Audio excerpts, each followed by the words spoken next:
What's up, guys? It's your boy Ray B, maybe back with a better video this time. I kind of have no excuses. I know that I posted a video, a year ago, more than that, and said I'm back. I was gonna be continuing YouTube, and I never came back. I was not back. That didn't happen. Really, it's just tough out here. I got like a full-time job, I'm working, I'm kind of off social media. Doing YouTube videos, editing them, and posting out consistently is not really on my priority list. However, there's a lot that's happened, a lot of updates, a lot of things that I want to share with you guys for people that are still here and still with me, and I knew that I had to make this YouTube video.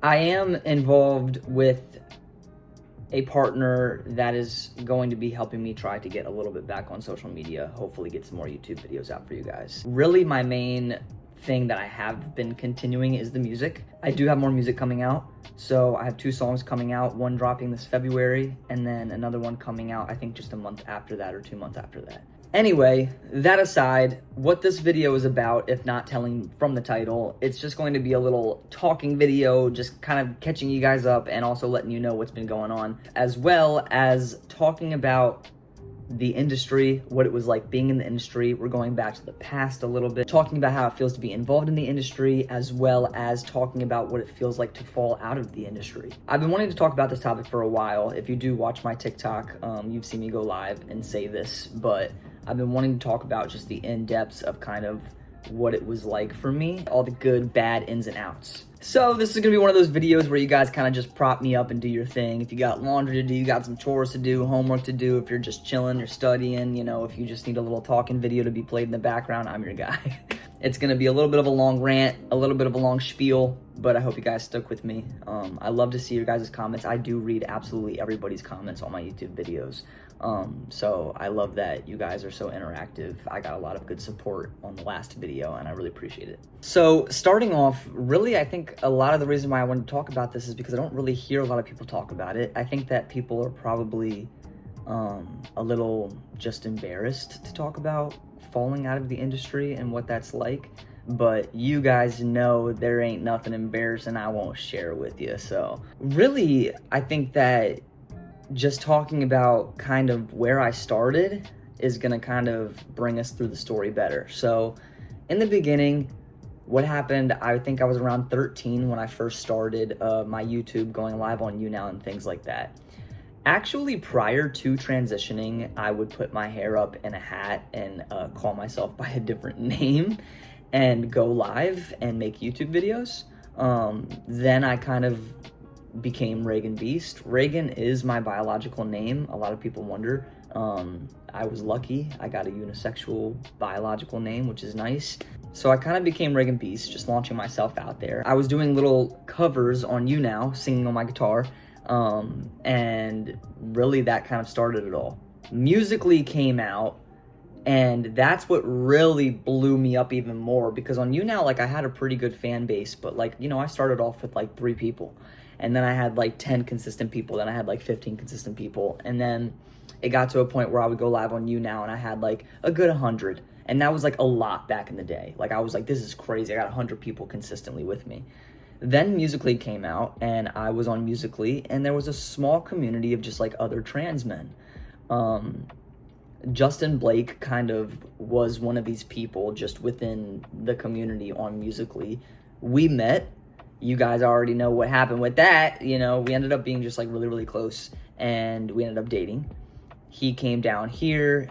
We were just blowing up as a couple, me and Justin. I think it was just because we were just 2 trans gay kids and people were like, this is not documented out here right now. So, we really blew up along with just a lot of other trans guys within that time. Then I remember I was working my job, going to school, the usual stuff. And I got a call from Justin's manager, Matt, who ended up calling me and asking me to come out on a tour stop because Justin, wanted a friend and just needed somebody, long story short.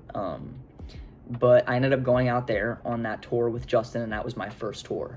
So that really blew me up, because then a lot of people really didn't know about me quite yet, but they knew me from Justin, and then being on the tour, I got to really see in person what it was like to see people that knew me on the internet in real life and supporting me in real life. That was really, really crazy, because once I got with Matt, everything kind of just happened so fast. Matt kind of saw me as like a little Bieber, of course, and was like, yeah, I'll take you. I can manage you. Join the squad. And that's how I also got in contact with, I met Kristen, I met Nathan, and I met Piper, because we were all kind of involved with getting managed under Matt. Now, fast forward, things got really crazy really fast. Matt had me doing music. I was in acting classes. I was doing like acting things. I never got into like singing lessons or anything though, and I never got into like dance classes or anything, which I wish that I did. I wish that I like did some stuff like that. I was putting out music, I was going live, I was doing background work, I was doing a lot of events, just a lot of red carpet stuff, meeting a lot of celebrities, partying all the time. I mean, it was the life, right? So then it got to a point where, getting a little bit older, we kind of just all created our content house. We really just were relying off of going live and YouTube. That was our main incomes. It wasn't really like we were doing anything else. So I kind of stopped doing music. Matt just kind of like stopped doing music with me. I did end up coming out with my single Drugs and such by myself with my friend Gerald, also out in California. We ended up making a lot of songs, but we only put out Drugs. That was pretty cool. It was like my first song kind of back. And then once again, really didn't do a lot with the music industry, really just trying to kind of survive out in California at this point.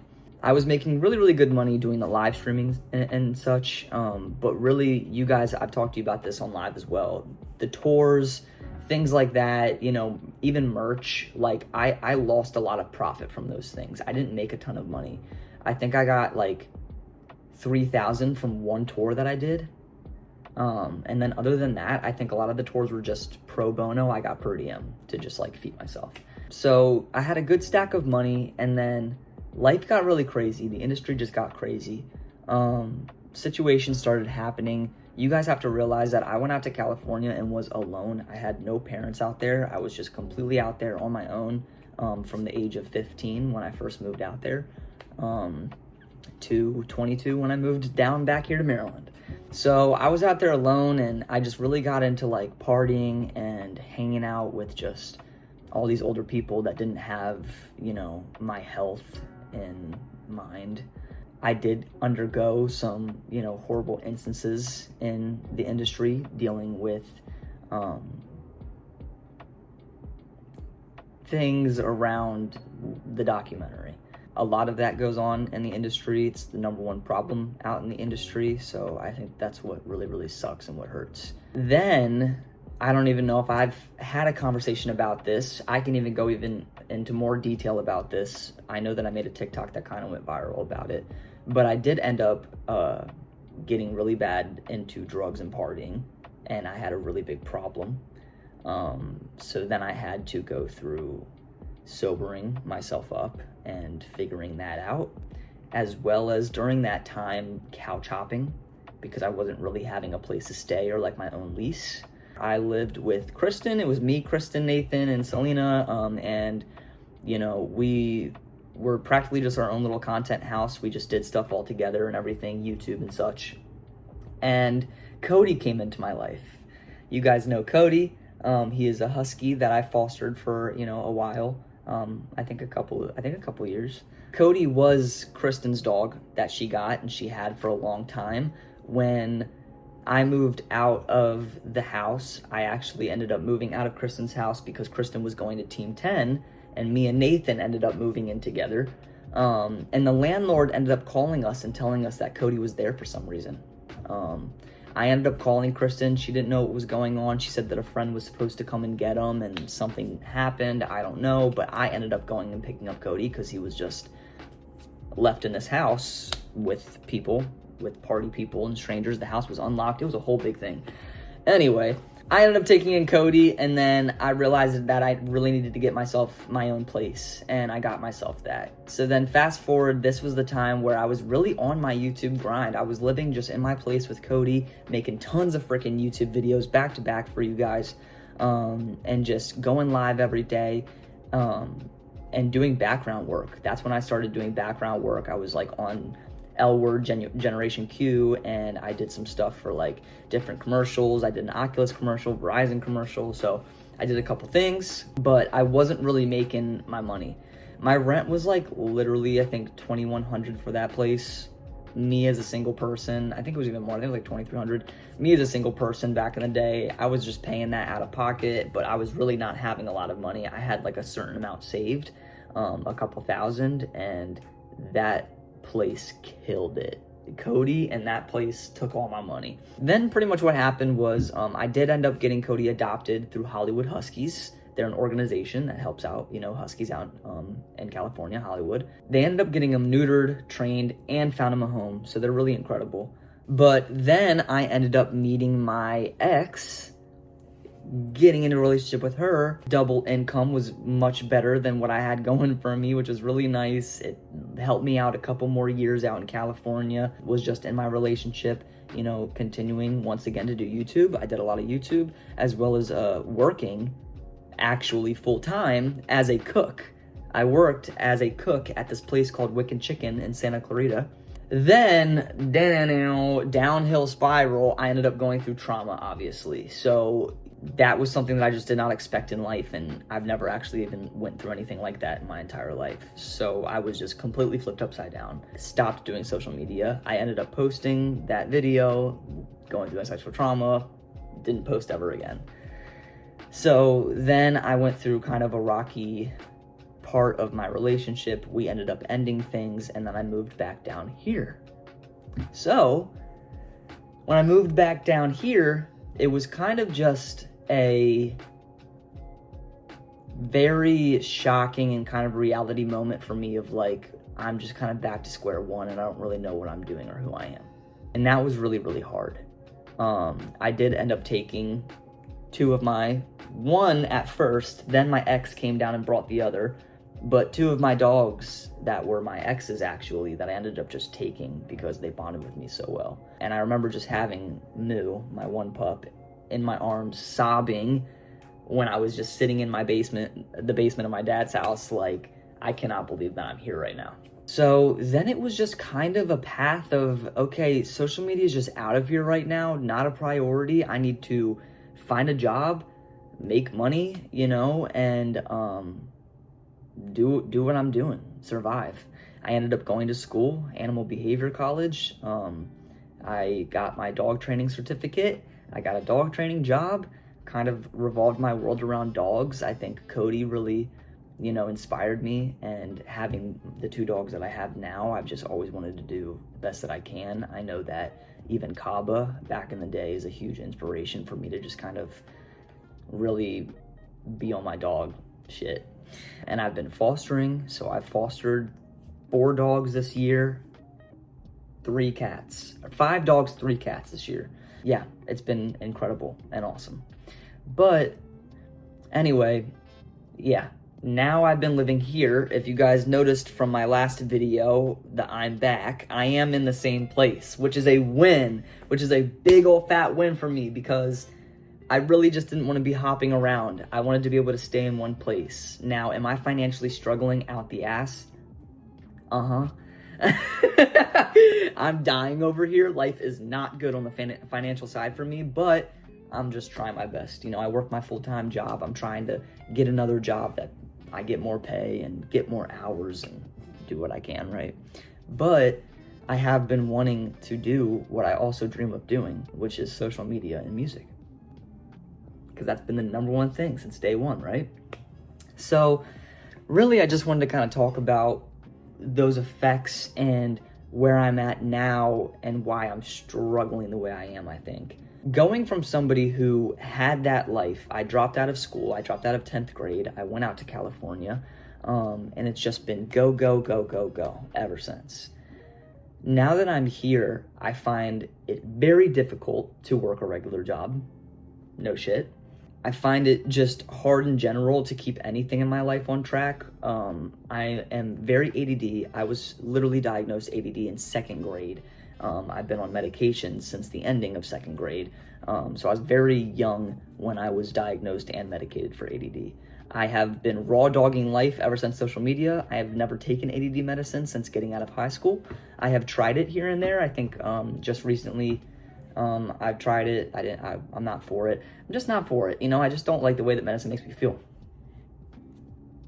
I also think that might be a drug thing. That might be trauma from me being on drugs. So who knows? I really just am struggling a lot to kind of keep my life together. Like really, I want to live a simple life, just contributing to society, paying my rent, eating and sleeping and working. I'm fine with that. But I literally am having such a hard time. I think what sucks is just the fact of I still feel like in my life personally, I don't have a ton of parental support. When it even comes down to it, I feel like my parents are just not fully involved in my life and what I want to do or what I'm doing in general. But I have a very great relationship with my family. I'm very involved with the kids. I don't know if you guys have also seen them on live. They're grown. The kids are very grown. I'm just at this point now in life where I'm just kind of, I'm back to square one. Like I'm just kind of stuck and I have no idea what's going on or what I'm doing. And I'm 26. But I just feel like I've done so much at the same time.